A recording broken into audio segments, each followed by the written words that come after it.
Welcome everyone into the very first episode of the first ever Retro Achievement podcast. I am Draco655 and today, June 27th, I will present you this Retro Achievement podcast. The goal of Retro Achievement podcast would be to talk about every single aspect of Retro Achievement website. News, tips, games, members, even dev, and probably guests in the futures. We have such a strong passion about this website, and we want to share that with the rest of the community and even helping them in returns. The segment we're gonna discuss today will be how we discover RA, what we played this week or even favorite moment, and the biggest topic for today, the childhood memories. But I cannot do this without myself. So let me introduce my two great partners. I will share this passion. First off, shoot. My name is Shoot. Hello. I've played on Retro Achievements for a little over 3 years. My favorite system is the Game Boy. My favorite type of games are probably fighting games and 3D platformers. And then my other person is Bendy Human. Hey, it's me, Bendy. So I joined Retro Achievements a little over 3 years ago, and I grew up with Nintendo, and Retro Achievements has been an awesome way for me to revisit a bunch of my childhood classics. I am so excited to talk about this more with you guys. So thanks both of you to be there with me too. And let's start it. So how we discover Ari? Who want to be first? I guess I'll go first. So for Retro Achievements, I think it was about, like I said, about 3 years ago. A YouTube channel that I follow was learning about how to put together a Raspberry Pi and to put Emulation Station onto it, which is a front end to launch a bunch of different emulators, play a bunch of different games. And so one of the other videos on the YouTube channel that I found out about was Retro Achievements. And so I thought it was really, really cool. I looked into it and set it up. And I've been playing ever since. When that first yellow text pop-up came up that you earned an achievement, got excited, and I've been addicted ever since.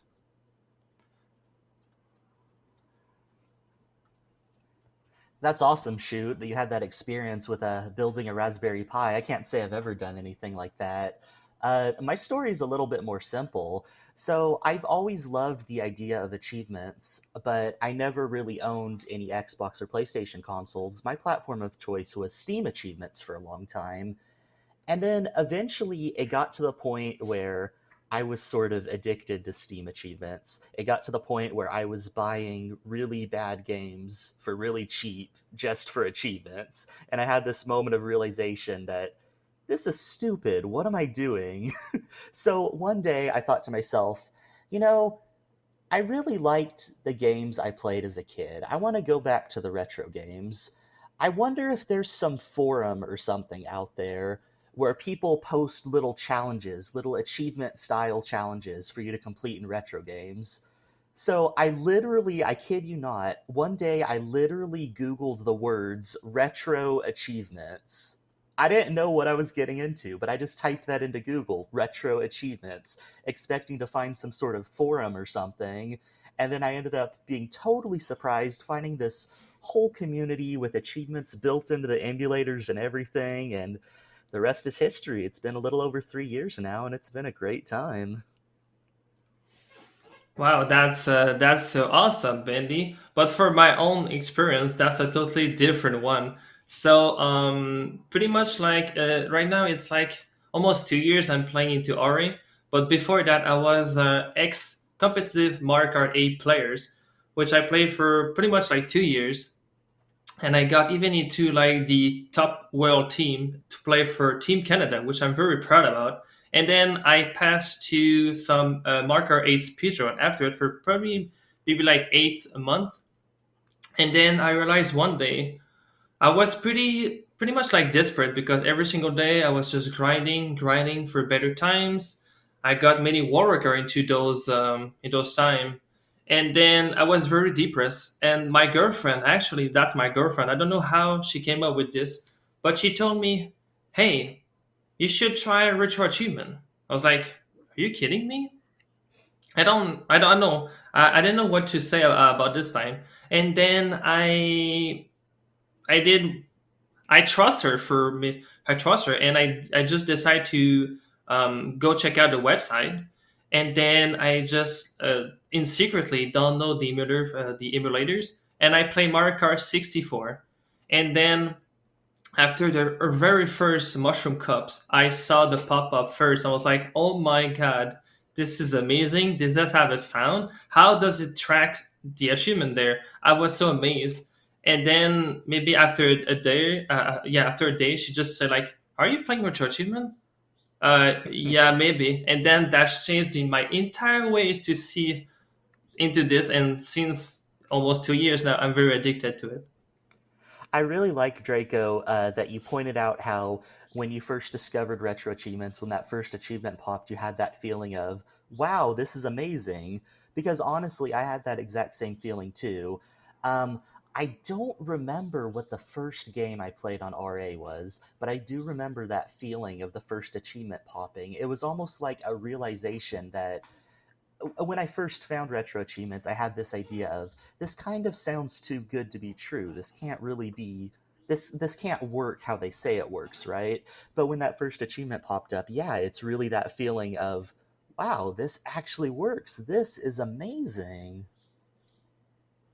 Yeah, and speaking on that as well, I remember setting it up. It was as easy as, there's just an option in the back end for Raspberry Pi to just enable retro achievements or whatever, or to add one line to like your text config file that's just your username for retro achievements, and then it just worked. So it was really cool to see that yellow text pop up for the first time. I remember that on the first set I played a long time ago. So let's say, how did you discover the community now? Do you have any how it's for everyone? How do you discover this wonderful community? You know, I have an interesting story there. So, when I first started playing Retro Achievements, for a really long period of time, probably a year and a half or more, I wasn't really part of the community. I would play the games and it was very much a solo single player affair. And I think the community is honestly such a big part of what makes Retro Achievement special. I reached a point after a while where I saw there was a Discord and I thought, well, maybe I could join the Discord. I don't know. I don't really do the whole Discord thing, but I wanted to I wanted to introduce some more social aspects into my gaming.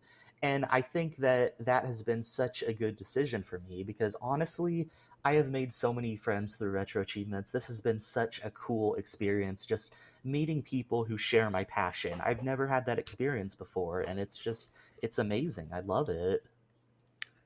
Yeah, I mean, I know for me, for the community, um, for a long time, I just kind of played retro achievements and I didn't pay much mind to what anyone else was doing other than looking at, new sets that were coming out and keeping up with stuff like that. But once I started watching, there are a lot of people that stream retro achievements. It's just really fun to be able to see people play the same sets that you played and struggle and go through some of those challenges and overcome them, or to just see people playing retro achievements in general when you're not streaming and be able to relax and play a game while watching somebody else play a game as well. And it's just a cool feeling to be able to share that with other people. So especially when, like I said, you see somebody playing the same set that you've played and going through some of those same interesting challenges that you've had, you kind of have a shared moment almost.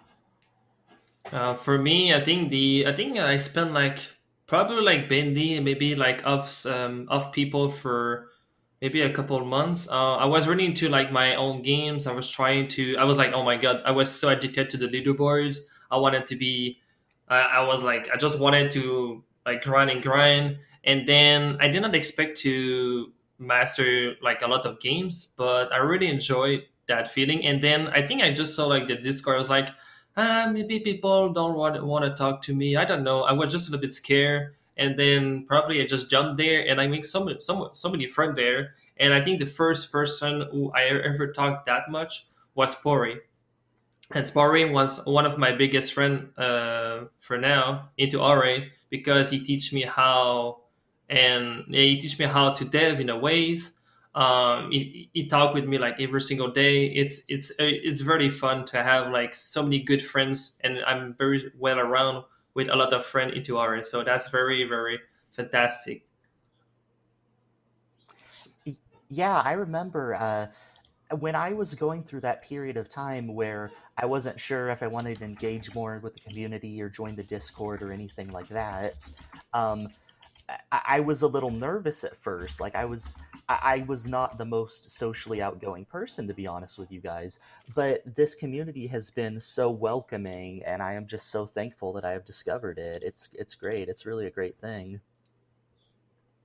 So one thing I'm very interested in, and this is the second topic of today, what we have played or what funny moment do you have, your favorite moment of this week? Yeah, I I mean, suppose I could start us off here. yeah, go ahead. All right. So I played quite a wide variety of games this week, but the first one I wanted to talk about with you guys is Donkey Kong 94 on the Game Boy. Or I guess it's just called Donkey Kong, but people call it Donkey Kong 94. So, if anybody is not familiar with this game, basically what it is it's a puzzle platformer. In each level, you need to find a key and get to the door, which sounds pretty simple, right? You play as Mario, you got some nice acrobatic moves at your disposal, and you got to defeat Donkey Kong. And what this game is, I don't want to call it a hidden gem because I feel like people know about it, but I feel like it doesn't really get the attention it deserves. And I feel like Retro Achievements has really made me look at this game in a new way.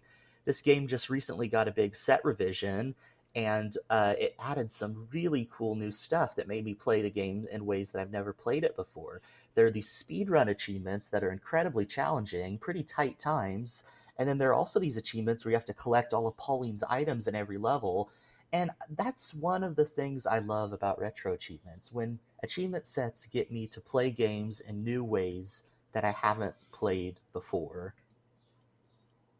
Yeah, I agree with you on that. And that set, I also had the opportunity to play through that whole set and had a lot of fun with it. Like you said, the times are decently tight on some of the different stages, but overall it was a lot of fun. I'm not a great speedrunner by any means, but I have a bit of a history with that game because that is the first game I mastered on Retro Achievements when the original set was out. So I almost felt compelled to do it in a way. And it gets you to essentially, like you said, play through the game in two different unique ways that you would never you would never do previously. So I know for sure I never collected all of Pauline's items as a kid in every single stage because some of them were just a pain in the butt. So I think one of the things we should mention for people who aren't familiar with the set, one thing I think is fascinating about these speedrun achievements is okay, they're speedrun achievements. We've seen speedrun achievements in lots of games before, right? But what's unique about these is it's a speedrun across a series of 4 levels. So these are 4 standalone levels, and then it adds up the sum of your time across each of these 4 levels. And there's actually fascinating strategy that goes into this because sometimes I would end the series of 4 levels and I would realize, okay, I need to save like 5 or 10 seconds. And then I have to think about it and strategize, well, where did I lose time? Which level has the most room for improvement? And it's really a completely new way of thinking about this awesome game that I've never played it like this before. yeah, that's exactly what I had to do as well as, get to the end, see how my times were and say, okay, where can I shave off 5 seconds? What level did I do the worst on? What level did I do the best on where there's no hope of shaving time? And then obviously, because of the game gives you a lot of extra lives, and each stage is taken individually. So if you mess up and you don't get a good time on that stage, if you have plenty of lives, you can die and try again on that stage, and it doesn't count against your total time as long as you keep trying and you have the sufficient lives to do so. So So for me, this week is I have made like a top five of the game I have played this week. So the first one I have played was Super DGR World into the Super NES by the set made by Sky Star Mania. So this is pretty much like if you never played this one, is pretty much a little Kaizo I would say. The level are super like unique on its own. You can go into some Mega Man stage, a Sonic stage, and you have a couple like different aspect of many different games into one. A couple of Kaizo game, and the music of this is pretty great. And the entire set is pretty much complete. Pretty much entire game. And the set is pretty well made by Sky, so good job on that one. So the other game I have played was Tekken 3 on PlayStation 1 by GP Lima. That one, oh boy, this one is, by the way, I'm not very good at fighting game. I can adapt well, but this one was a unique surprise for me, and I really enjoyed the set. Very well made by GP. So it's pretty much like a fighting game on its own, like Mortal Kombat styles, and you do your best. So a very fun set. I think the other one I want to talk is the Yoshi Island DS by Cherry Birkin. This one, for me, I think this one is the hype of this week. It's just a new set from this week. I never experienced. I have played the Super Nintendo one and the other one into Yoshi Island, but I never experienced the DS one. And this one is almost like similar to the Super Nintendo one, but this Yoshi DS game have babies changing. So you can go for, I think you can go for a Peach, a baby Peach, baby Luigi's, and maybe even more. So I'm still into that set right now, but so far the set is amazing. The artwork is amazing. Everything is amazing by this set. Well done, Cherry. So the my fourth game will be the YS3 Wanderers from YS Super Nintendo. So this one is a set by Ryu Cipher. So this is pretty much. I was very surprised because I never played this game before, and I saw a couple of friends play it, and I was like, oh, maybe I should try it. I should give it a go. So this is pretty much a game where you play as a warrior almost as a character, and you can level up. You can go for dungeons, and you gain some goals, and you can buy some equipment. So this is pretty much like beat bosses and just collect items. So the game is pretty good. The soundtrack is amazing. So that's another good set right there. And the last one I have played was pretty much the same style as the YS 3 was Kadash. So Kadash is on Mega Drive, and it's made. The set is made by Tutoya.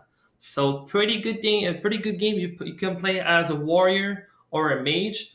My playthrough with the warrior was more easier than the mage, but if you find a little bit a grind spot, so you have like the monster can appear like many times, so you just grind a little bit and you will be fine for the entire games.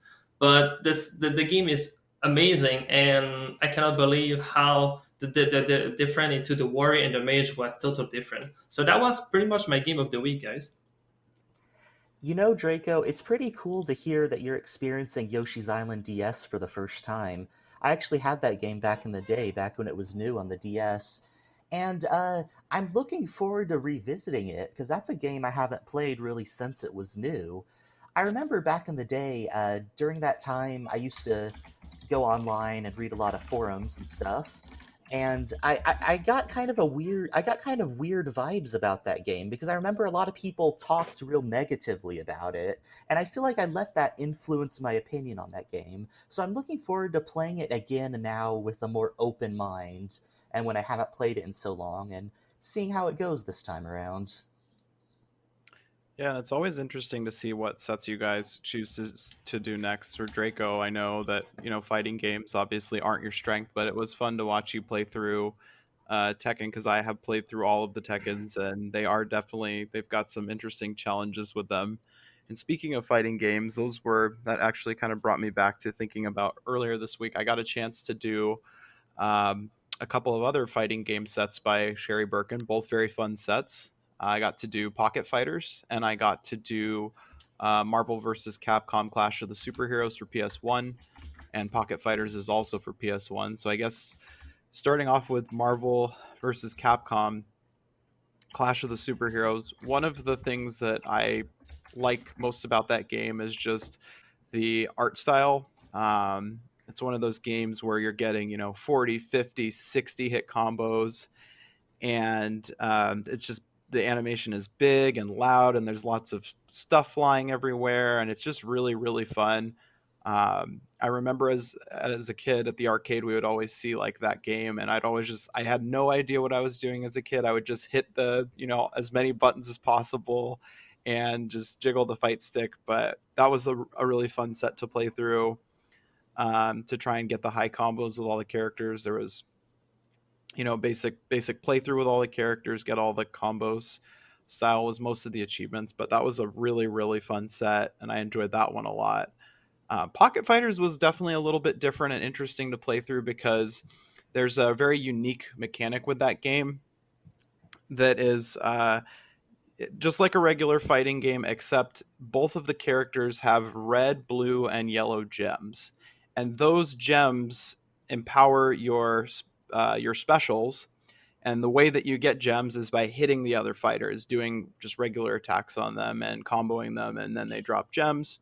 And there's also a gem chest that drops at the start. So it's kind of interesting because it's a fighting game, but you have to still be strategic. And whoever essentially is taking all the gems typically is the winner because they empower all of your special abilities so that you can just do a lot more damage. So it's really really interesting to play through that. There was definitely some challenging achievements with that set, so I'm surprised that I managed to get through it all. But I had a really good time with that, and I got to learn a lot about a fighting game that I had never touched before. And also, I really liked that mechanic because most fighting games, pretty much all fighting games, are just fight and that's it. Sometimes there's some unique mechanics or things mixed in, but with old fighting games, they're almost all universally follow just basic rules. So it was really interesting to play that game that had some unique twists on it and kind of try and figure out how can I be strategic about this and how can I get through some of these tougher achievements on that set.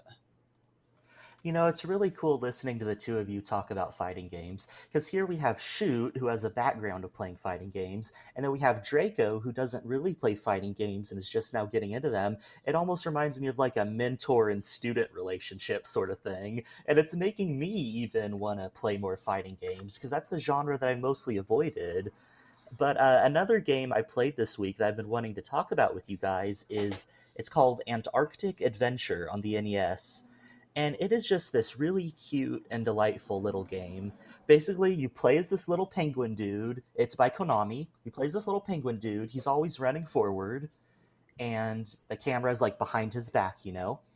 And you're just dodging obstacles that come your way. You're jumping over these little cracks in the ground, these little ice pits. There are these little seals who poke their head out of the ground. And honestly, it's a really simple game. It almost reminds me of Atari in terms of simplicity. But I don't know, there's something about it. I didn't even know about this game before this week. I just stumbled upon it. And it's just a really delightful little arcade style addictive little game, and I'm really glad I discovered it. That's honestly one of my favorite things about retro achievements, when I discover games that I didn't really know about and then I end up really enjoying them. So I Yeah, think also excuse me. So I think we're gonna have the biggest moment into the segment, which I'm very interested about, the childhood memory. I mean, I have a lot of childhood memory. Who want to be first on this one? Ben, do you want to start? Sure, I could start us off. So, it's difficult to know where to begin because I just have so many stories from my childhood, but I guess I could start with a general overview of what my childhood looked like. I was a Nintendo kid through and through. I got every Nintendo console, every Nintendo handheld. I subscribed to Nintendo Power Magazine. I was that guy. I was the Nintendo fanboy. I was the guy who would get all invested in the console wars, and I would see my friends play games that aren't Nintendo, and I would just think in my head, why would you play games that aren't Nintendo? Nintendo is the best. But I think that upbringing has had a really big influence on the types of games I play today. I've noticed that even on retro achievements, I tend to not, how do I put this? I tend to not stray too far from the types of games I played as a kid. For example, I played a lot of platformers as a kid. I play a lot of platformers these days on RA. I didn't really play fighting games as a kid. I don't really play fighting games these days on RA. So I feel like my Nintendo upbringing has really shaped the kinds of games I play these days. I'm very happy you mentioned that, Mr. Bendy, because my childhood is almost maybe similar than yours because I'm really a Nintendo fan as well. I mean, I love Nintendo. I think I grew up with every like Game Boy Color, Game Boy Advance, Super Nintendo, NES, every console of Nintendo I've made, and I'm very surprised of how much time I have spent with my Game Boy games. I think I have played like Super Mario Land, Super Mario Land 2. I have played like Pokemon. I mean, Pokemon was a very big thing in my when I was a kid. I was playing with my friends. I was playing myself. I spent so much time just grinding my little Pokemon and stuff. And Mario is just another level for me. It's just like it's my number one character fans, and I just like enjoy Mario in generals. It was really a fun moment. So, and I think I don't know if I have a Game Boy before my Super Nintendo, but I remember one a story when I saw my dad present me maybe my first console. I'm pretty sure it was Super Nintendo or NES. I don't know. It's quite a long time, but I know my dad have bought the Super Mario World into Super NES, or it was Mario Bros. One. I don't remember which one, but those two moments just sharing with my dad, I think it would always stick into my head. But that was so many good moment there. I just so yeah so Yeah, and I think for me, uh, you know, we pretty much grew up on Game Boy games, so I have that's probably why now as an adult I still love them, and they're probably my favorite games. I think if I was to go through all the games I played on Retro Achievements, I'd say at least maybe 30%, maybe more of them are Game Boy games. And similar to you guys, yeah, I grew up with the Mario Lands, Pokemon as well. Though I think Draco knows a lot more about Pokemon than I do as far as the in depth stuff. But yeah, we grew up with the Pokemon games, the Marios, had like Tetris. That was one of the most popular games for Game Boy. A lot of good memories. Um, the Final Fantasies for Game Boy have a pretty big place in my heart. A lot of road trips and things like that. Just playing through those. Even now, I haven't been on a flight in quite some time. But anytime I would go on a flight, I would always play through one of the Final Fantasy games because they're just nice and chill, and they do take a while to complete. So I have a pretty shared history there as far as Mario being one of the big staples of my childhood, I would say. You know, it's interesting. Even though I had this Nintendo upbringing, I feel like Retro Achievements has finally given me the chance as an adult to kind of branch out from that a little bit. So, for example, on Retro Achievements, we have Sega Genesis games, we have Sony PlayStation games, and these are games that I never really played before discovering RA. And I don't really know why. I guess for the longest time, whenever I wanted to play retro games, I just stuck with what I grew up on. But I feel like there's just something about having achievements that has really pushed me to finally start to branch out a little more. And it's been so cool discovering these entire corners of gaming history that I've just ignored until now. Yeah, I think that's definitely a good point. One of the most interesting things about retro achievements, or at least I think for myself, and I think for a lot of people, is it really depends on what your goal is on retro achievements. Are you there to play the games that you grew up with and have fun? Are you going for trying to be a little more competitive because it is ranked a little bit? So I know when I first started on Retro Achievements, I played through a lot of the games that I grew up with and then started to focus a little bit more on rank and things like that. But one of the things that's cool about doing that is that you get to, like you said, experiment with other sets, put yourself into games that you've never played before. And a lot of the time, you end up just really liking the game. You end up really liking to focus on it for the points, but at the end of the day, you end up liking it and you get the points. So it's just kind of a cool feeling to branch out into new games and discover new sets on retro achievements. I have an interesting story to share with all of you guys. I have so when I grew up a little bit more, I made like a friend where I started to play like fighting games with him, but not too much. But one type of game I really enjoyed at the time was almost like Naruto. So Naruto Shippuden into Xbox. I think with Xbox, yeah, pretty much.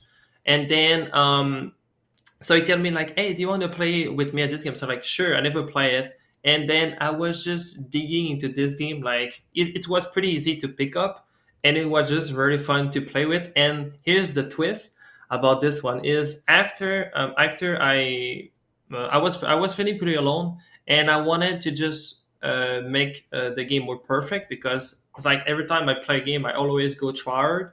So I bought for maybe like a day or two. I bought an Xbox 360 into a store, and I take the game with it. And then I said to one of my other friends, like, "Do you want to play with me? Because you cannot play this alone."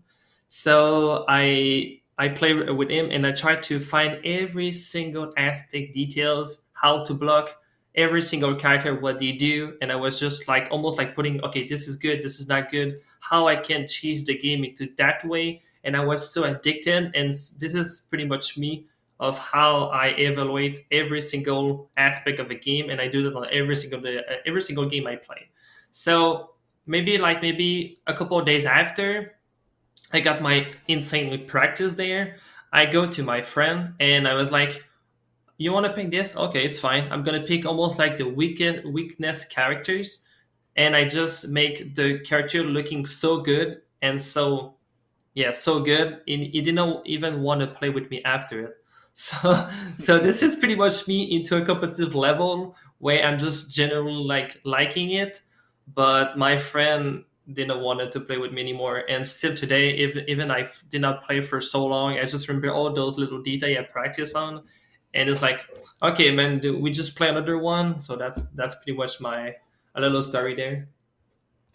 I think it's cool, Draco, that you were so competitive from such a young age, because I've seen you on Retro Achievements these days, and I've seen how competitive you are with chasing after points, getting your rank up higher and higher. And I think it's funny to imagine a little kid Draco compared to adult Draco, and it's like he hasn't really changed that much.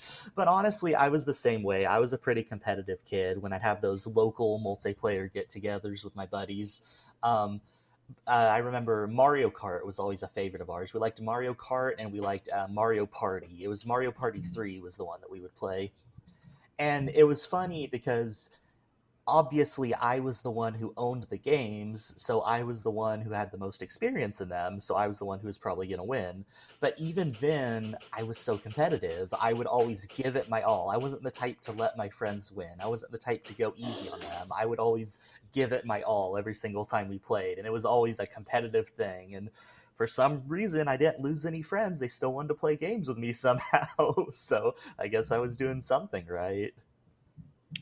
Yeah, speaking of that, there was always that, there was always that friend that you would go over to their house and they would just be better than you because they own the game, right? They had access to the game daily and you didn't. So there was always that friend where you'd go over and you play multiplayer and they would just wipe the floor with you. And eventually, after you went over to their house enough times, you'd be able to kind of get on their level. But yeah, I have some good memories of growing up, going to a friend's house or them coming over and we do Mario Party, or we played Mortal Kombat Trilogy was a big one for the N64, and having a lot of fun with that. Or with single player, having that friend who knew what to do, because back when we were really young, the internet wasn't like it is now where you could just get all the answers. It was in a much earlier stage where there wasn't a YouTube video to solve everything. There wasn't a solution to everything. You kind of had to figure things out on your own a little bit more. And it's kind of a double-edged sword because there's a lot of efficiency to that, to being able to just look something up and the answer is right there for you. But for video games, um, it loses. I guess it takes away a little bit of the charm. So that's kind of why when I play through a lot of these games, initially I usually like to do it blind, but it depends on the game. A lot of the times I will look up stuff if it's just not efficient for timing's sake. But it's kind like I said, it's kind of a double edged sword with games losing a little bit of their charm when all of the information that you need is readily available at your fingertips if you just search for a YouTube video. So Yeah, I'm very happy you talk about Mario Kart. I mean, I have another interesting story. So basically, I think I did own an N64, but I never buy. Maybe a couple of months. I did not buy the game on its own. I was playing into another friend, which I have many friends apparently. So I go into his house again, and I think every single day he said like, "Do you want to go to my house and just play Mario Kart?" And we play Mario Kart together, and we play like into a next level again, like very competitive wise, and we just like having fun to just like try to beat each other. It was almost like a rivalry situation where we try to like you want to be better than your friends, but at the same time, like you mentioned, the owners of the game is almost better than you. But yeah, I really love this type of energy where you have a friend where you can play with your friends, and then you try to do your best of your own performance to make your skills a little bit higher, but at the time it's like a good fighting situation on both sides. I think some of the most fun I had with friends playing Mario Kart was playing Mario Kart 64's battle mode. I don't know if you guys have memories of that as well, but I have so many fond memories. Battle mode was that mode that you could always play and you never knew who would win. Like, if you're playing the race, okay, the best player would probably win most of the time. But battle mode is just this insane free for all. So for anyone who's listening who isn't familiar with it, basically how battle mode works is you have these tracks that they're not normal tracks. They're smaller and they're more kind of a circle, or they're not so open ended. It's not like a forward track, and you have three balloons on your cart.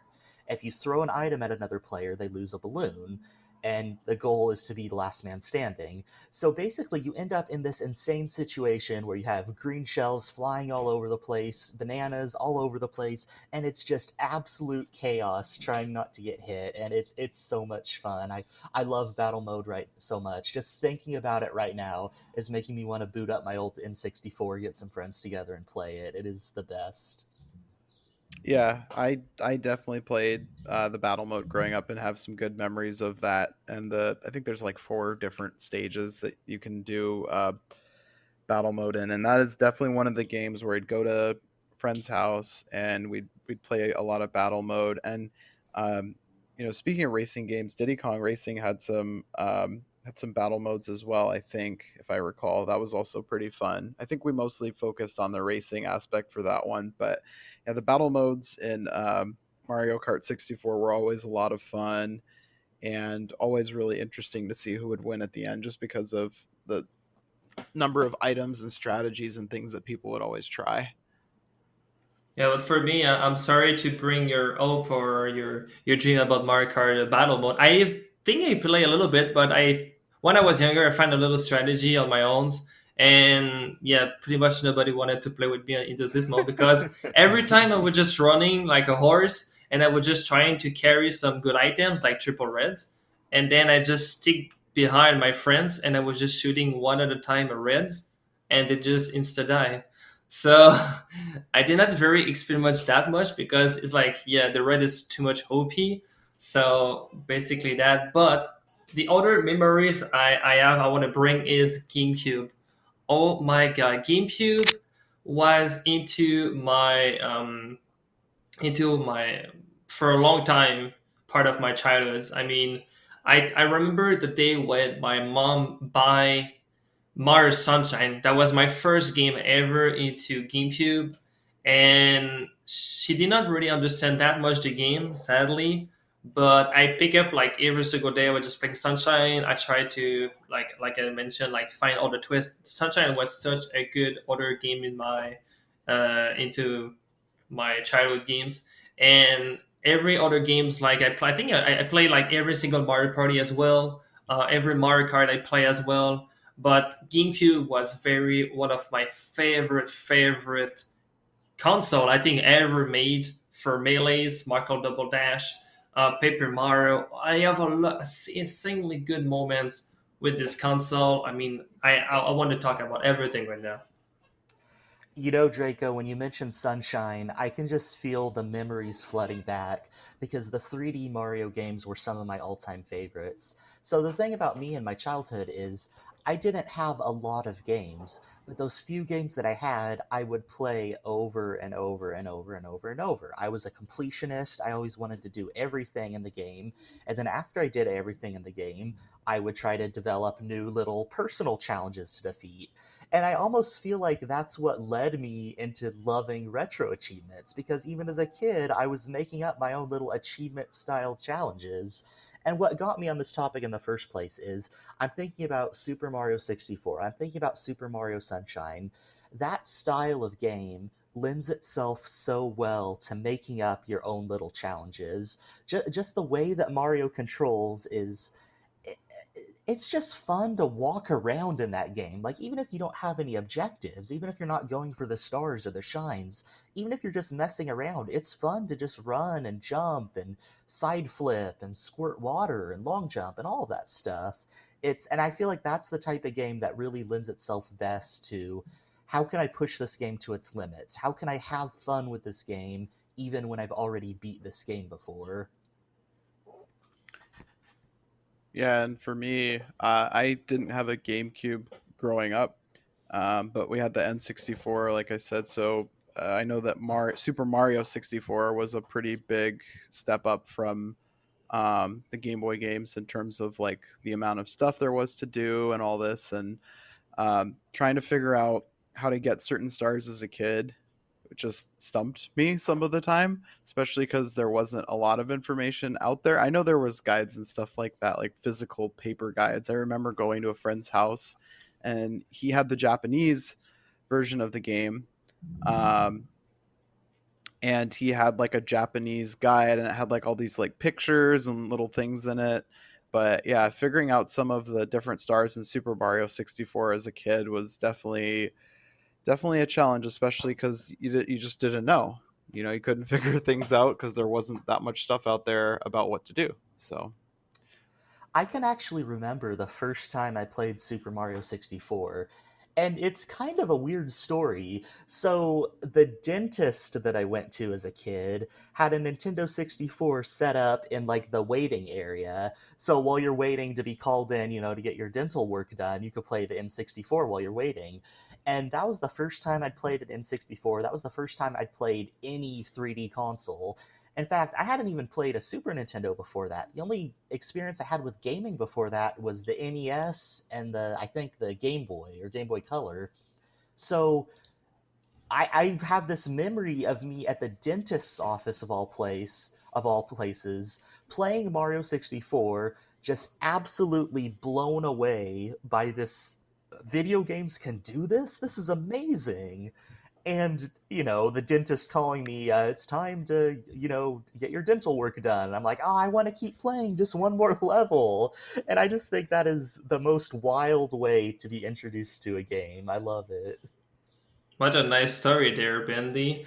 But I want to talk about something else. Did you, it's like, except Nintendo? I think we are pretty much three nerd into pretty much like Super Nintendo fanboy. But did you ever play like some PlayStations, like PS1 or PS2?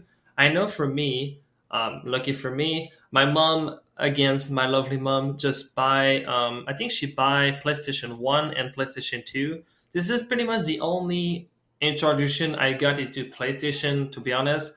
The first game I play, or yeah, the first game I play is Need for Speed on the Ground, the first one and the second one.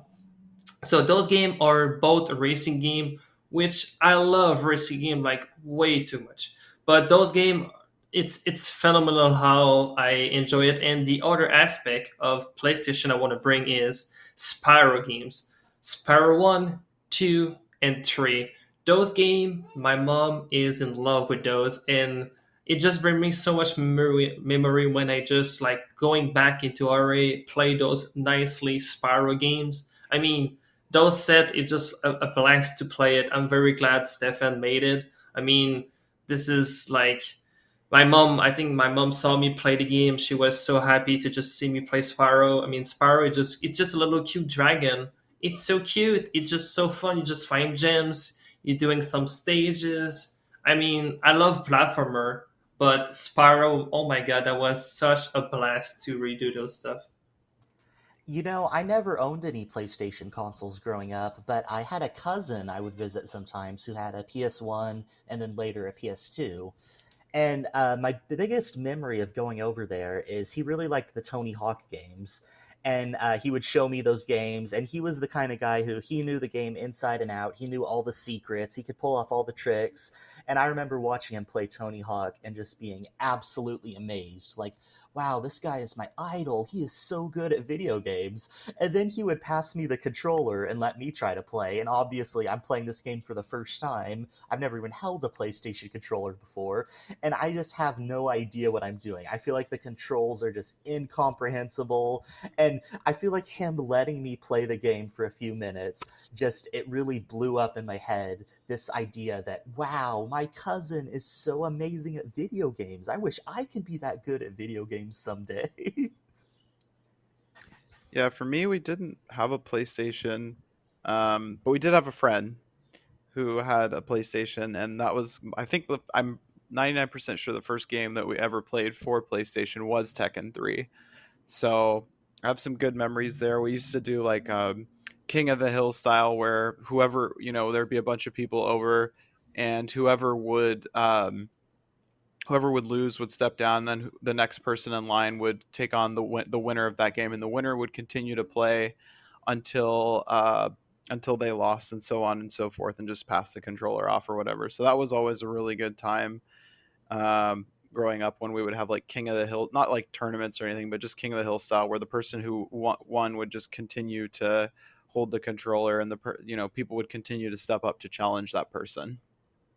So another fact I want to mention here for childhood memories, what is like your type of video games do you like? Like the most type video game example, like maybe racing. Like for me, give me like a top three of your most with the games of their most unique type you like. For I think for me it would be first would be racing, obviously, and for Mario Kart. I mean, I spend way too much time into Mario Kart in my life. Like you have no idea how much I spend the entire like Mario Kart series. So for me, that's my most first one. I think the second one would be probably like platforming styles. I really like Spyros in general. It's like Spyros, it's a good example of platforming. Like just like having a stage where you collect stuff, finish.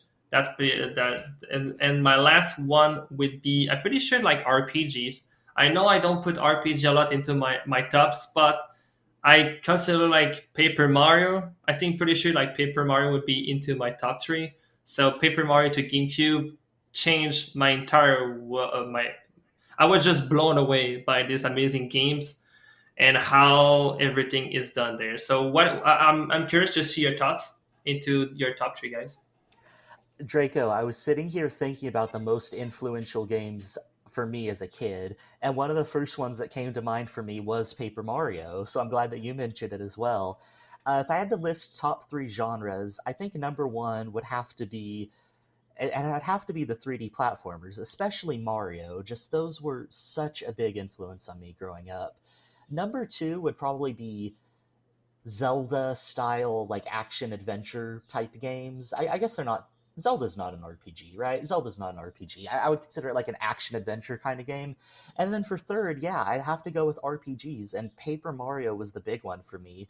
As much as I love GameCube Paper Mario, Thousand Year Door, I have such fond memories of the first one on N64. And I know it's just the nostalgia talking, but Paper Mario 64 is one of those games that it's probably one of my most replayed games of all time. There's just something special about that game where I could play it over and over and over, and it never gets old. And one of the cool things about retro achievements is it's actually allowed me to replay Paper Mario in new ways.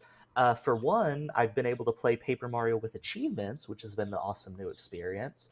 But also, there's a couple of hacks of Paper Mario on retro achievements, and that has given me the opportunity to play like Paper Mario with a twist, an entire new take on Paper Mario, which has just been it's just been amazing. If childhood me knew that I'd be able to play a Paper Mario hack someday, he would just be over the moon excited.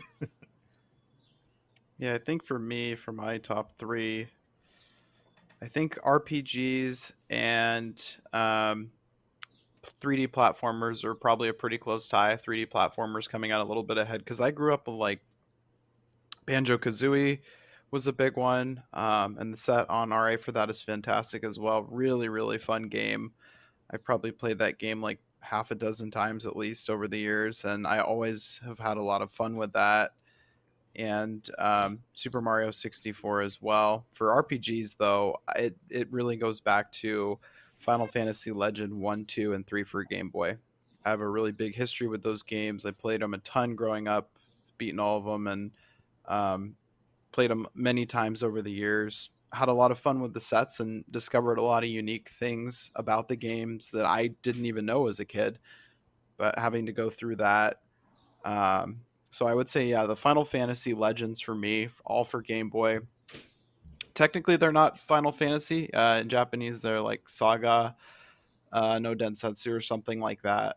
But they're I mean there's Final Fantasy as any Final Fantasy gets. You know, they're turn-based RPGs. They've got quirky little um, mechanics in them, and they're just a lot of fun. And they're all quite lengthy, so they do take some time to beat. So I have a lot of good memories growing up with those. For number three, it's probably fighting games. I've had a lot of fighting games growing up that were a lot of fun. Like I mentioned, the Mortal Kombat trilogy game was a lot of fun. Um, I think that one just really the thing that drew me in about Mortal Kombat trilogy is there were so many characters to select in that game. They just put like every character plus some secret characters too, but there's like 30 something odd characters that you could select, which at the time was pretty crazy for a fighting game. I feel like I don't think a lot of other games were doing that. There was like most fighting games like, 10 maybe 15 characters. I guess Tekken was still kind of doing that, but not as big a selection. To have that many characters you could pick was always like a really cool feeling as a kid. So another question I have in mind for you guys, I have so many questions today. I would like to know like what is your favorite just one consoles of your childhood's memories? I mean, example for me would be GameCubes, and if the console is not there, maybe you can just maybe say it or not if it's on the array or not. But I'm pretty sure we're gonna have it on a retro achievement at some point. But what is your favorite console? For me, I will stick with GameCube. I mean, I have way too much Pokemon games like Colosseums and Mario parties and Mario different Mario's and just the dynamic of this console, how it just changed my childhood on into a different level. I will put this into my favorite console ever, and I appreciate what happened, but I hope it would be on RA soon. That's a really hard question. um, so when I think about myself as a child, when I picture myself in my head as a child playing video games, I picture myself with my little yellow Game Boy Color in my hands playing Pokemon because that was such a huge part of my childhood. I took my Game Boy with me everywhere. Um, and Pokemon was the main game that I would play on it. Specifically, Pokemon Yellow was the one I put the most hours in. And then later, Gen 2, but Pokemon Yellow is the one I associate most strongly with my childhood. Uh, but yeah, I was that guy who took my Game Boy everywhere. I took it on the car. I would have the little worm light. Do you guys remember the worm light? You plug it in, and it shines this light on the screen so you could actually see the screen because the screen wasn't backlit. But the thing is, the light also like covers the screen, so you have to awkwardly look around it. But yeah, Pokemon was just huge to me, and Game Boy Color in general. It's a tough question, but that's what I'm gonna go with. Yeah, for me, it's I'm gonna stick to my guns here and say that uh, Game Boy being I mean console or not, it's a handheld, but to me, it's just got a ton of good memories that come with it. I mean, like I said, the Final Fantasies, the Mario's. Bendy mentioned the Wormlight, and I'm sure that some people remember the famous Game Boy camera that would take like black and white pictures and stuff, and it had like some interesting stuff built into it. I don't think we had the Game Boy camera. I know we had a friend that had the Game Boy camera that was doing some stuff with it as a kid, but I don't think we had it. But I do remember it a little bit, and I always thought that it was interesting some of the accessories that they came up with for the Game Boy. And then I guess one other set of games that always brought back some good memories for me for Game Boy is the Donkey Kong lands. Donkey Kong 94, like Ben you mentioned, but also all three Donkey Kong lands for Game Boy are quite a bit of fun. So yeah, Oh man, Bendy, the more you think about Pokemon, the more I think the same way as you. I don't know if I experiment the camera as you think as you talk about, but I'm just thinking like when you say Game Boy and your Pokemon and you link like when you say the link cables, I just remember me having my little Game Boy, going to school when I was a little kid, and I think I was bringing my cables and was trying to find almost like some a friend, and I just wanted to trade it like almost like when we doing the game, I was trading my Pokemon aways with my friend, and we just such a battles, and we tried to figure out how we go online almost with two Game Boy connected and just having a fight with your green screen and stuff. Oh my god, that was such a blast doing it when oh my god. So, on the topic of weird video game accessories, I was just reminded of something that's just popped into my head, something I haven't thought of in years. Do you guys remember the DK bongos on GameCube? I've never heard of them before, but maybe Draco has something. Is it the one where you have maybe I'm is it the one where you have like almost like a drum stuff and you need to tap with your hands on? Yeah, exactly. So it's a pair of bongos, like the musical instrument, and they made a series of Donkey Kong games on the GameCube that you could play with them. So there was Donkey Konga. I owned these. There was Donkey Konga, which was like a rhythm game that you play with the bongos. But the weird one was there was a game called Donkey Kong Jungle Beat, and it was a platformer, but it was a platformer that you control with the bongos, which sounds like it makes no sense at all, but I swear to you guys, it actually worked really well. So it's like you tap to the right to make Donkey Kong go to the right, you just hit right over and over. You do the same thing to go to the left, you tap both at the same time to jump, and then you could clap your hands to make Donkey Kong clap his hands, and it does stuff in the game. It's like an attack. And I remember I loved this game as a kid. It is such a bizarre, unconventional control scheme, but it's like that is so Nintendo. That is Nintendo at their Nintendoist. I really remember those games now. I think I don't know if I remember correctly, but I think I have saw a game where you needed to. It was Donkey Kong, but I think it was a Donkey Kong Racing where you need to tap like a lot into your drum thing, and you're going to try to the fast as you can and trying to finish those levels. But that's pretty much my own experience I have play with. But I know I have played a game into with the dance pads. I think it was like almost like a Mario GameCube games, and it was like almost like DDR styles. It was really fun. But I have another question for you guys. Um, what would be your most gameplay as a childhood, like the most time you have spent on one specific game? So for me, I have two games in mind. My first off, maybe when I don't know if you would believe me or not, but the first game I have played and I spent so much time on is Mario Kart 8 Deluxe or Mario Kart 8 because I did so many speedrun and stuff like this, like I mentioned. But Mario Kart, I have over 2,000 hours into that single game, which I think it's pretty ridiculous for to say, but yeah, that's pretty a lot. And my other games was close to that, I would say was Pokemon. I mean, Pokemon, pretty much like everyone have spent so much time on it. And I think one time I have seen my games at 99 hours, but I'm pretty sure it's more than that. But yeah, so what is your most game you have played in your childhood? I would say for me, one of them for sure is Super Mario Land 2 6 Golden Coins. And not because it's a long game by any means, because it's very short, but because just I really, really liked that game as a kid. I always had fun playing through it. And one of the cool things about that game is that there are a number of secret stages. So when you first load into the game and select your file, there will be a number of the stages that you've unlocked. And it was always cool to try and find other stages. And I remember even later into my childhood finding like um, one or two unique stages that I had never unlocked before. Of course, nowadays I know every single stage, how to get it and how to unlock it and all that good stuff. But I think that was one of them. And then I've gone on and on about Final Fantasy, obviously, but that's what I played as a kid. Who played the Final Fantasy. I think of all three of them, Legend 2, I probably have the most connection with, because that's the one that initially got me into everything. That's the one that my friend owned, and that kind of introduced me to the Final Fantasy series. So Final Fantasy Legend 2 for sure. And I remember getting stuck on different bosses and not being able to figure out what to do because you just had no idea how items worked. And again, I had no idea where to look stuff up or even if stuff could be looked up because this was still really, really early in the days of Game Boy and things like that. It's probably late night.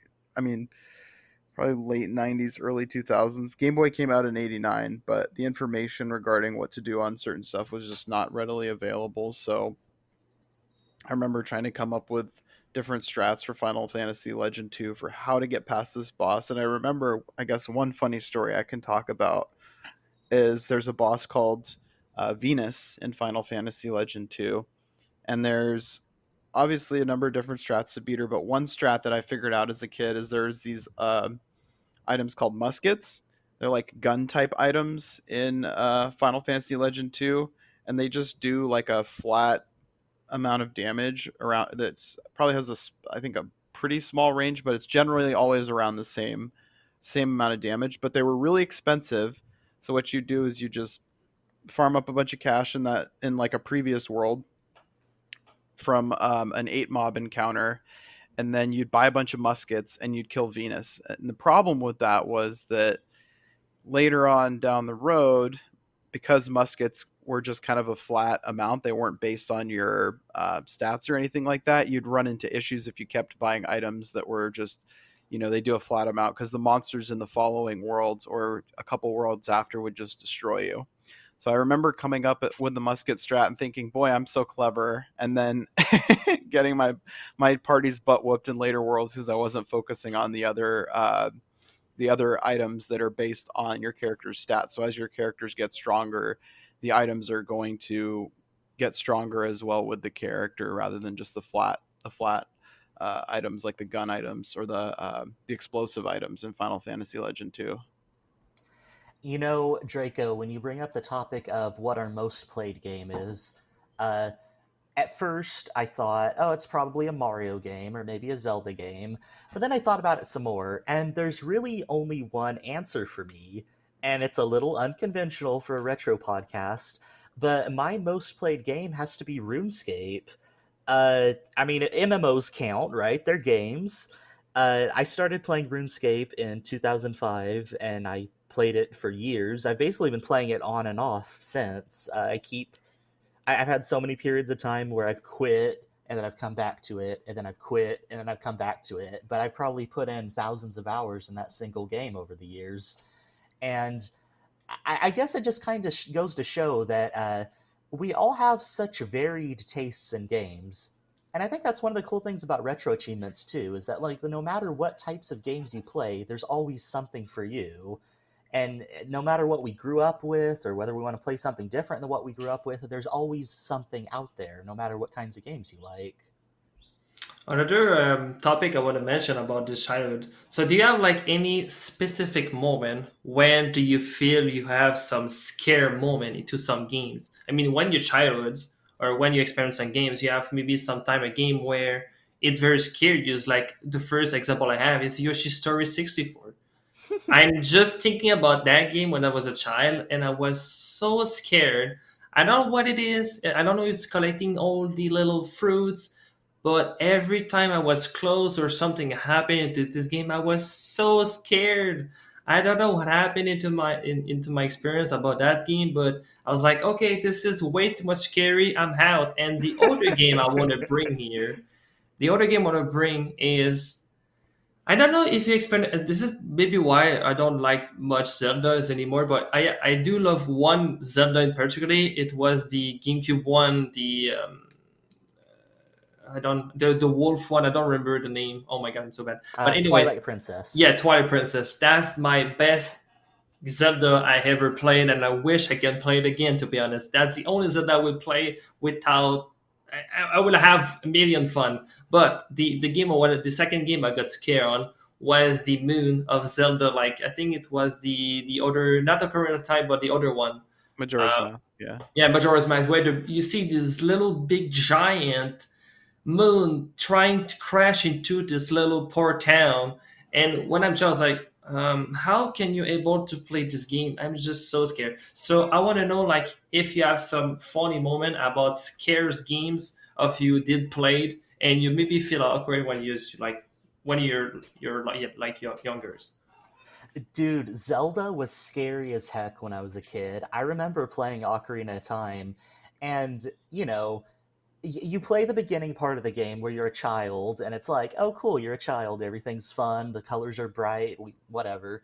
And then you turn into an adult for the first time, and you step out into the castle town, and everything is destroyed, and there are these zombie creatures everywhere. And when you get close to them, they scream, and Link is frozen in fear. And then if you let them get too close, they like jump on you and they grab onto you. When I was a kid, that was terrifying. And even today, it's still a little creepy. Like, it's crazy to me when you consider some of the stuff in that game, like the Redeads, the Bottom of the Well, the Shadow Temple. How in the world did that game get away with an E for everyone rating? Yeah, I remember that. That's probably one of the other games I played the most as a kid. We had Ocarina of Time. I have a lot of good memories of that game. And like you said, bottom of the well.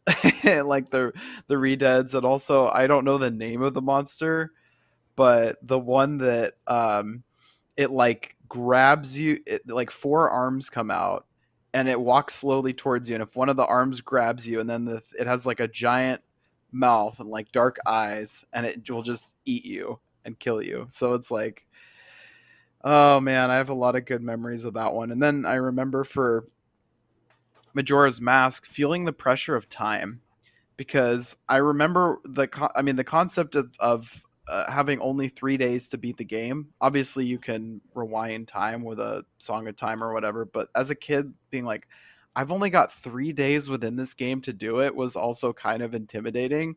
And I really like how they did something really unique with it versus the original Ocarina of Time. I mean, both games are obviously incredible, but I remember feeling the pressure of wondering, oh crap, I've got to beat this. I've got to beat this within the 3 days, or everything's toast. This whole town is toast. On the topic of Ocarina of Time, I actually had a really interesting experience with that game the first time I played it. So, I remember, it was the holiday season, Christmas was coming up, and my dad tells me, hey, this new Zelda game is getting pretty good reviews. Do you want it? And I remember thinking, this is so silly, but I remember thinking as a kid, no, I don't want that game because the graphics look too realistic. I want to play something more cartoony like Mario. And that is so absurd to think about that at the time I thought Ocarina of Time looks realistic. But anyway, Dad really wanted to get me this game because it was getting such good reviews. Christmas comes along, and what do you know? Santa Claus brought me Ocarina of Time. But the weird thing is, Santa Claus also brought me a Game Shark.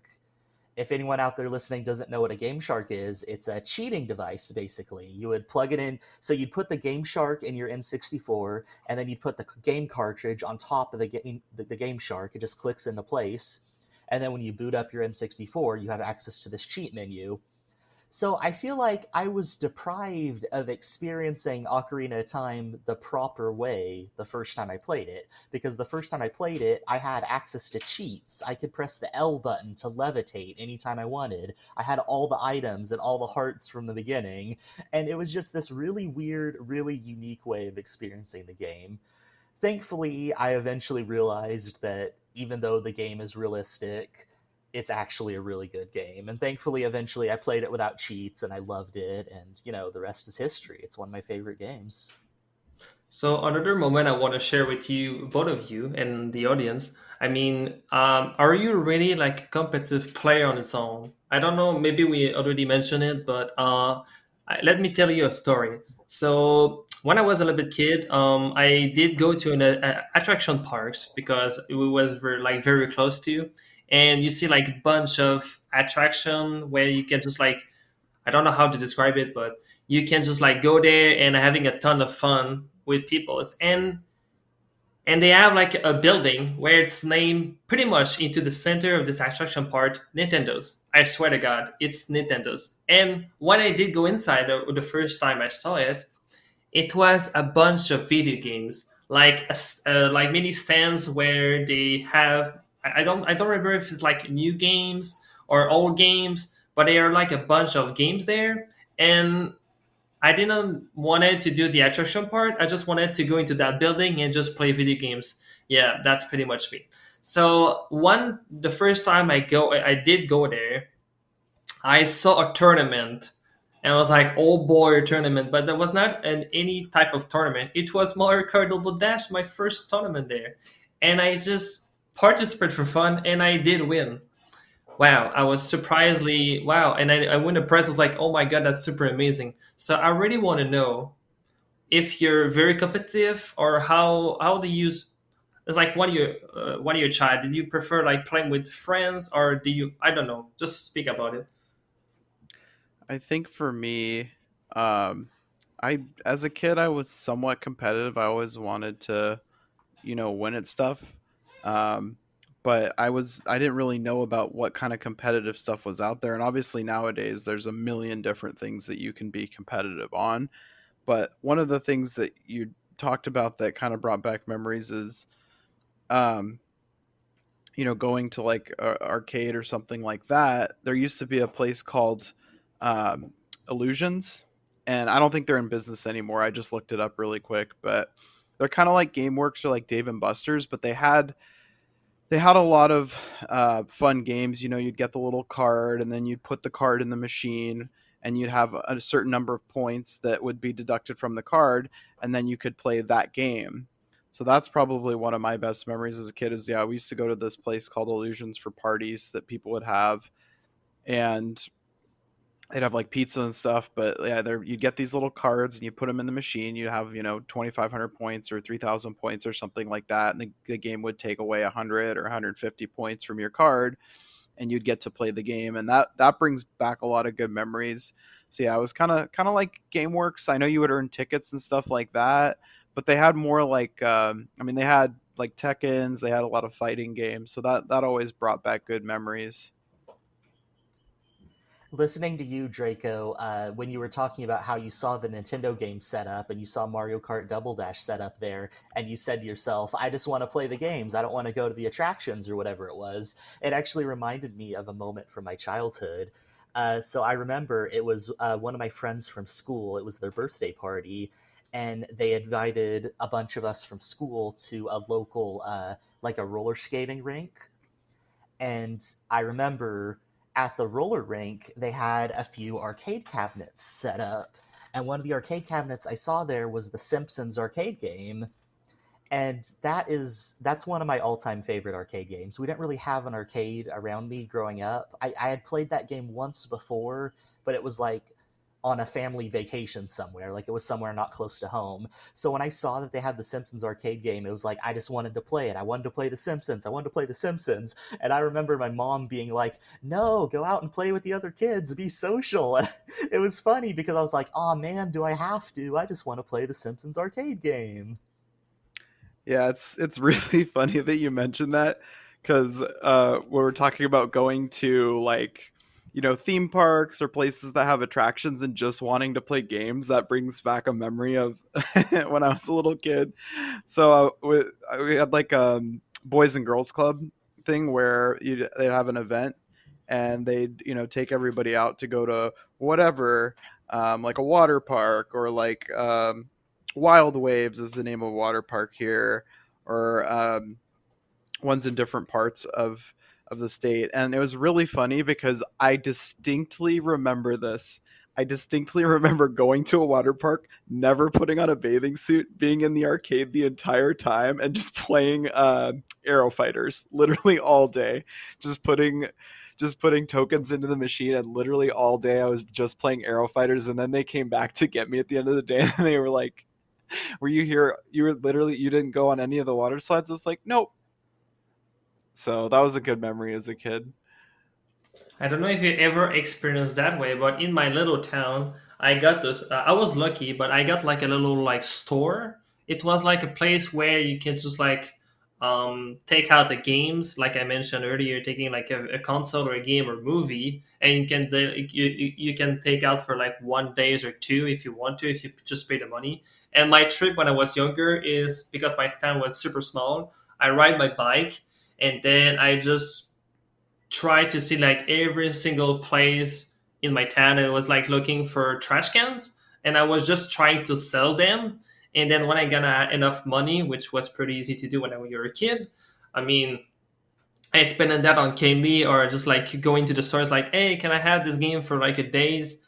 And pretty much the entire I got like two, yeah, I got like two video stores when I was a kid. So I don't know if you both of you have the same experience as me. Yeah, renting video games was actually a really big part of my childhood. Uh, we had for us it was Blockbuster. I grew up in a small town as well, and we had a Blockbuster, and that was where I would rent video games. We would go there maybe once a week or once every 2 weeks, and I would just, my parents would get a movie for them to watch, and then they would let me pick out a game for like a weekend.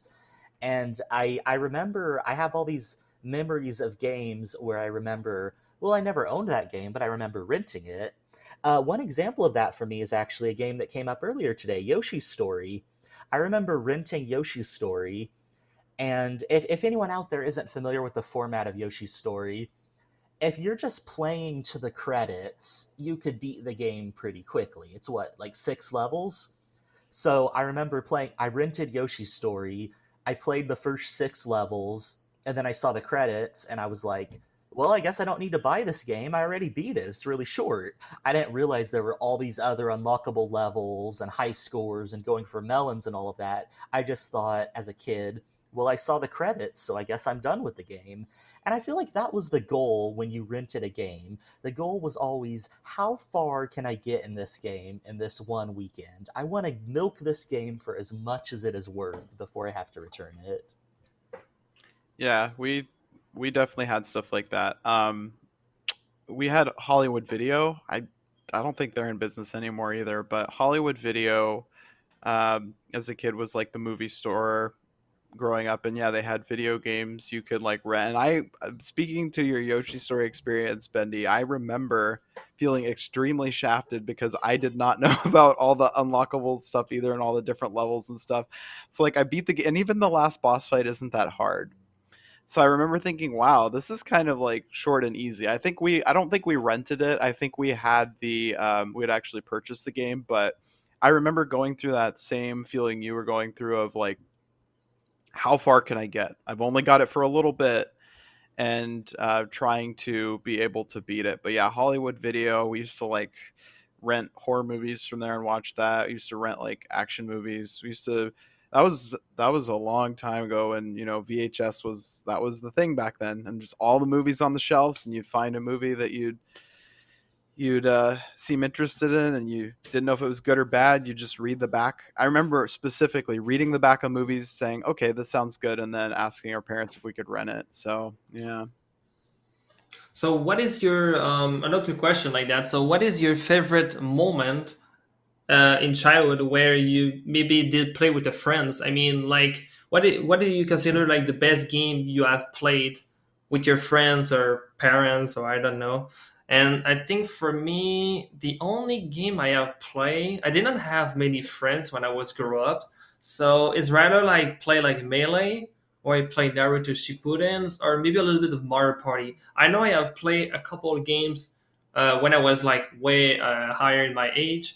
I play with three friends into Mario Party, and that was the same group where I play Naruto, and I just remember how much like I mean I like Mario Party so much. I know the games, and they did not want to play with me either. I mean, I was just keeping get all the stars. I don't know how I get I was just knowing way too much the game, and my friend, they're just frustrated. But we have a amazing time with them. So, what is your favorite moment with multiplayers games you have with your friend or family? You know, I have so many memorable moments of playing games with my friends, but oddly enough, one of the things that sticks out in my head the most is, oddly enough, is actually playing TMNT2 on NES with my mom, which is kind of weird, but it is such a fond memory of mine. So, if you guys don't know the game, TMNT2 was it was a port of an arcade game on NES, and it was basically, you know, an arcade style beat 'em up, Ninja Turtles. And I remember playing this game with my mom. It had co op, and just the memories of every time we played trying to get a little bit further in the game. We never did beat the game, but every time we played, we got a little bit further, and that was just such a wholesome family bonding thing that I have such fond memories about. And circling back to retro achievements, that's actually such a cool thing because I played that game on retro achievements for the first time in over a decade. Actually, more than that, probably more than like 15 years or something like that. It's been a really long time. And playing the game on retro achievements, I was actually able to come back as an adult and beat the game for the first time. And it just felt so good. It felt like closing the book on this childhood thing that I left open ended. I was finally able to get that closure, and that was such an amazing feeling.